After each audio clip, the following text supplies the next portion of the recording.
المرسلين اما بعد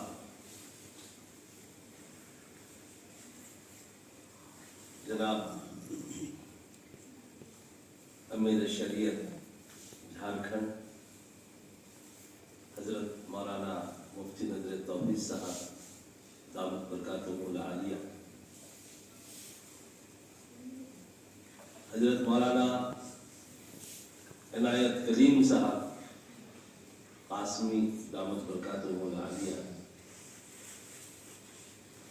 برادر عزیز مفتی شعیب صاحب قاسمی دامت برکاتہم العالیہ، اور آج کے داعی حضرت مولانا نعمت اللہ صاحب قاسمی دامت برکاتہم العالیہ، مفتی صدیق صاحب دامت برکاتہم العالیہ، اور تمام علماء کرام، طلباء اعظام، بالکل معمولی سی ایک بات عرض کر کے میں اپنی جگہ لیتا ہوں۔ اس امت کے امتیاز یہ تھا، ان کے اندر فکری اتحاد ہوتا، لیکن یہ محسوس کیا جاتا ہے کہ فکری اتحاد بڑے حوصلوں کے ساتھ تنظیمیں قائم ہوتی ہے، رفائی کاموں کو کرنے کے عزم و حوصلہ کے ساتھ لوگ اٹھتے ہیں، لیکن اس تنظیم کے حصہ لوگ نہیں ہوتے، اعتراضات کرتے ہیں۔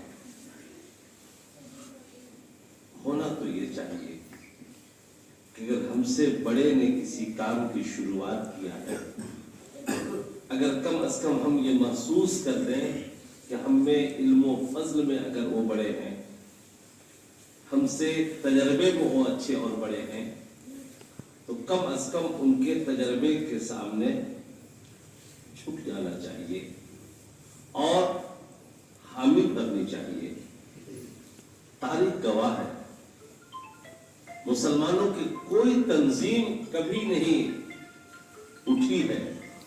اور جس پر لوگوں کا اعتراض نہیں ہوا۔ دوسری تمام قوم و ملت میں تنظیمیں قائم ہوتی ہے اور اس کے تمام افراد اس کے حصہ بنتے ہیں، اس کو آگے بڑھانے کی فکر کرتے ہیں۔ جس پارٹی اور جس تنظیم کا نام میں لے لوں، آپ دیکھیں کہ ایک آدمی کھڑا ہوتا ہے، دوسرا آدمی اس سے جڑتا ہے، تیسرا آدمی جڑتا ہے، چوتھا جڑتا ہے، پانچواں جڑتا ہے، اور اتنا رواں ہوتا ہے۔ میں کسی پارٹی اور کسی تنظیم کا نام نہیں لینا چاہ رہا ہوں، لیکن آپ بتائیں آپ کے پاس کون سی تنظیم ہے جہاں پر آپ متحد ہو؟ کبھی یہ ہو سکتا ہے کہ بیک وقت ایک جگہ میں سارے لوگوں کو جمع کیا جا سکے؟ کوئی تنظیم ایسی قائم ہوئی ہے جو پورے اسٹیٹ کے لوگ جمع ہوئے ہو، پورے ڈسٹرکٹ کے لوگ جمع ہوئے ہو، پورے تعلقات کے لوگ جمع ہوئے ہو، کسی بلوک کے سارے لوگ جمع ہوئے ہو؟ میں زیادہ دنوں کی بات نہیں کرتا، 56 سالوں میں میں نے یہ نہیں دیکھا۔ کچھ لوگوں کو اتفاق ہوتا ہے، کچھ لوگوں کو اختلاف ہوتا ہے۔ دیکھنے کی ضرورت یہ ہے کہ جو کھڑا ہوا ہے وہ کتنا مخلص ہے، آیا وہ آپ کے لیے سوچتا ہے یا اپنے لیے سوچتا ہے؟ اگر جو آپ کے لیے سوچتا ہے تو کم از کم آپ کو ساتھ دینا چاہیے، اور خاص طور سے امیر شریعت کو ذاتی طور پر کوئی ضرورت نہیں ہے، اللہ نے ان کو مبرہ رکھا۔ اگر وہ کھڑے ہوئے ہیں تو آپ کے مستقبل کو سنوارنے کے لیے کرے ہوئے ہیں،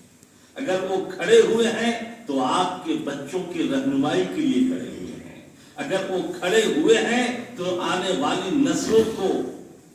بہتر راہ میں، بہتر ڈگر میں چلانے کے لیے کھڑے ہوئے ہیں۔ اور